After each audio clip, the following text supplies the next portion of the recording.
মাত্র 20,000 কিলোমিটারে 164 বির half centre pressure plate class প্লেটের অবস্থা পুরাটাই দুর্দশা। আসসালামু আলাইকুম, কেমন আছেন সবাই? তো আমরা আজকে একটা 164 বির ক্লাস প্লেট চেক দিব। এটা হচ্ছে 20,000 কিলোমিটার চলছে, তো বাইকটার টানই ওঠে না। মেন হচ্ছে ভাইদের বাসাটা একটু উঁচা, তো খুব প্রেশার দিয়ে উঠাইতে পারে না। তো মেন হচ্ছে কি প্রবলেম এটা আমরা দেখবো। আর ক্লাস প্লেট খুব তাড়াতাড়ি কেন যায়? যারা অনেক সময় ক্লাস মানে গিয়ার মেনটেন করেন না, 4 গিয়ারে ফেলায় 20-25-এ গাড়ি চালান, মেনটেন না করলে কিন্তু ক্লাস প্লেট খুব তাড়াতাড়ি চলে যাবে। তো যাই হোক, আমরা সম্পূর্ণ ক্লাস প্লেটটা আগে খুলবো, খুলে দেখবো কী অবস্থায় আছে। অবশ্যই সাথে সাথে সাথে থাকবেন। মেন হচ্ছে যাদের চালানো ভালো না তাদের ক্লাস প্লেটটা বেশি যায়। তো ভাইয়ের কথা অনুযায়ী এই ইঞ্জিন অয়েলটা দিয়ে মাত্র 200 কিলোমিটার রাইড করছে। অনেকের যাদের ইঞ্জিন অয়েল কালো বের হয়, এরকম কুচকুচে কালো বের হয়, অবশ্যই ক্লাস প্লেটটা চেক দিবেন। আসলে ক্লাস প্লেটের ফাইবার ক্ষয় হয়ে এই কালারটা হয়। তো আমরা সম্পূর্ণ অ্যাসেম্বলিটাই আমরা বাইরে নামাইলাম, এখন আমরা খুলে দেখব ভিতরে ক্লাস প্লেটের অবস্থা কি। ও মাই গড, ক্লাস প্লেটের ফাইবার দেখেন, এখান থেকে বোঝা যাচ্ছে যে কী অবস্থা।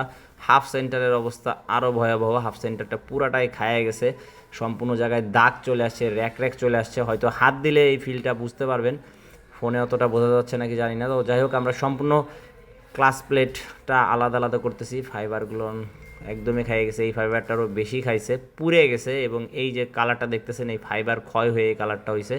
তো আমরা হাফ সেন্টারটা আর একটু ভালো মতন দেখানোর চেষ্টা করব। তো যারা রাইড করেন একটু ভালো করে রাইড করেন। হাফ ক্লাসে অনেক সময় হাফ ক্লাসে চালান, গিয়ার সঠিক মেনটেন করেন না, যার জন্য এটা হয়। ইঞ্জিন অয়েল মেনটেন করেন না, 2 নাম্বার ইঞ্জিন অয়েল ইউজ করলেও কিন্তু ক্লাস প্লেটের সমস্যা হতে পারে। দেখেন এইটার অবস্থা আরও বেশি খারাপ, একদম দাগ দাগ হয়ে গেছে, ভিতরে খায়ে গেছে।